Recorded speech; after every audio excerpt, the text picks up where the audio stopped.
पहली परीक्षा में फेल हुए नेपाल के प्रधानमंत्री बालेन शाह पहले महीने में ही घोटाले का दाग।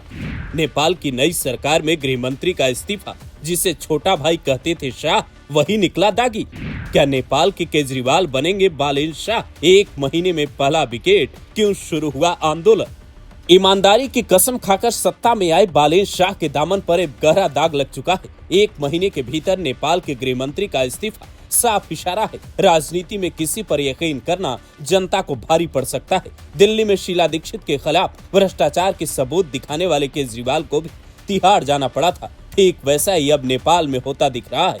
बालेन शाह के बेहद खास गृह मंत्री सुदन गुरुङ का कांड जब जनता के सामने आया तो नेपाल की सड़कों पर फिर से प्रदर्शन शुरू हो गया। नतीजा, उन्हें नई सरकार में अपना पद छोड़ना पड़ा। जो गृह मंत्री कुछ दिनों पहले तक पूर्व के 7 प्रधानमंत्रियों को जेल भेजने की फाइल पर हस्ताक्षर कर रहे थे, अब खुद उनके जेल जाने की नौबत आ सकती है। जेएनजी आंदोलन के दौरान बालेन शाह के साथ दिखने वाले सुदन गुरुङ को नई सरकार बनते ही गृह मंत्री बनाया गया। बड़ी बात यह है कि जिस दिन नेपाल में प्रधानमंत्री ने शपथ ली, उसी दिन मंत्रियों को उनके विभाग भी बांट दिए गए। गृह मंत्री का पद सरकार का दूसरा सबसे ताकतवर पद होता है। बालेन शाह को जनता ने ईमानदारी से काम करने के लिए सत्ता सौंपी थी, तो क्या बालेन शाह को अपने साथी सुदन गुरुङ के भ्रष्टाचार के आरोपों की जानकारी ही नहीं थी? क्या बालेन शाह ने जनता का भरोसा तोड़ा है? सड़कों पर बालेन शाह के खिलाफ ये पहला बड़ा प्रदर्शन है, जिसके कारण सरकार की ओर से पहला इस्तीफा भी आया।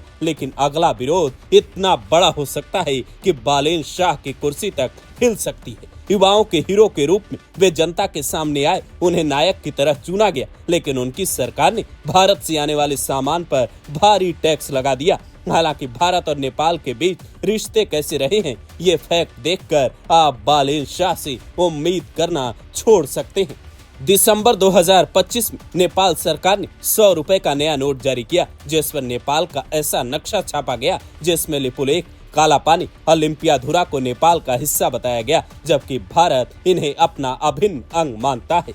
भारत से 100 रुपए का सामान लाने पर भी सीमा शुल्क अनिवार्य कर दिया गया है। इस फैसले का विरोध नेपाल में ही शुरू हो गया, क्योंकि वहां की जनता का कहना है भारत के साथ उनका रोटी बेटी का रिश्ता है। भारत से सटे इलाकों में आंदोलन की खबरें तेज हो रही हैं। बालेन शाह की सरकार में कई मंत्रियों ने मांग की है कि भारत को नेपाल से नीचे की ओर बहने वाले रेगुलेटेड वाटर यानी सिंचाई और बाढ़ नियंत्रण के पानी के लिए भुगतान करना चाहिए। अगर ऐसा हुआ तो फिर नेपाल और भारत का रिश्ता और नाजुक हो जाएगा और बालेन शाह के लिए कई मुश्किलें बढ़ सकती हैं। ईमानदारी की अलग जगाने वाले नेताओं के इतिहास को देखें तो पता चलता है, कुछ अपवाद को छोड़ दे तो ज्यादातर नेताओं के दामन पर कभी न कभी भ्रष्टाचार के दाग लगे हैं। बिहार में नीतीश कुमार और लालू यादव जेपी आंदोलन से निकले नेता बने, लेकिन लालू यादव पर कई भ्रष्टाचार के आरोप लगे। हालांकि नीतीश कुमार इस तरह के आरोपों से बचे रहे। दिल्ली में केजरीवाल को तिहाड़ की सजा काटनी पड़ी। ठीक वैसा ही अब नेपाल में होता दिख रहा है। जिस सरकार को जनता ने ईमानदारी के नाम पर चुना, उसी सरकार के गृह मंत्री पर हवाला से लेकर कई गंभीर आरोप लगे। हालांकि बालेन शाह की इस सियासी चूक से नेपाल की राजनीति में बड़ा बवाल खड़ा हो सकता है, क्योंकि ईमानदारी की कुर्सी पर बैठना आसान होता है, उसे निभाना बेहद मुश्किल।